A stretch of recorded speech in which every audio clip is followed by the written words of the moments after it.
Shivanshu recording studio बानावर बिशुनगंज। कि मजा लेता हम तू लगाई के कमरा आगे छोड़ी।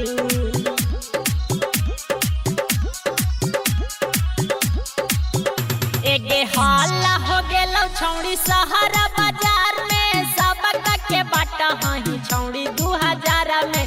हल्ला हो गेलो छौड़ी सहारा बाजार में, सबका के बाटा हही छौड़ी 2000 में। कैसे रुकलो महीना वाला डेट छौड़ी के, हही आही रखे बेटावा से सेट छौड़ी गे। कि तोरा रखे के मनवा हालौ जबला भरवा गे छौड़ी।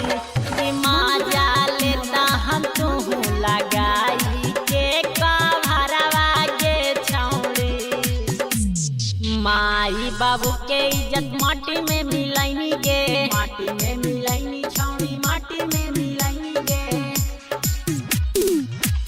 एगे अहिरा के बेटावा से गाल मिसावैनी गे, गाल मिसावैनी छौड़ी, गाल मिसावैनी गे। धीरे धीरे फूलल जाहो पेट छौड़ी गे, अही अहिरा के बेटावा से सेट छौड़ी गे। छमकी छमकी छौड़ी जाही तू आहरवा, कैसे बढ़ल जाहौ दुनो तोरया नारावा गे छौड़ी। हो तौला फड़वा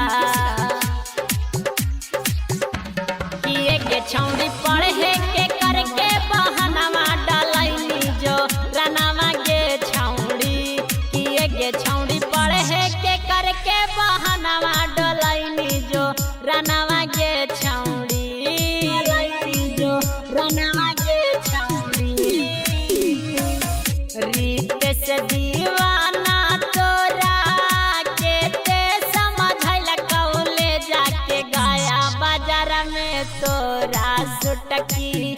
नहीं लगौगे छौड़ी ले जाके गाया बाजार में तोरा सुटकी।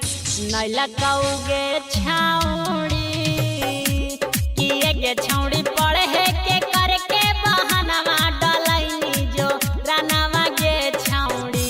शिवांशु रिकॉर्डिंग स्टूडियो बानावर बिशुनगंज।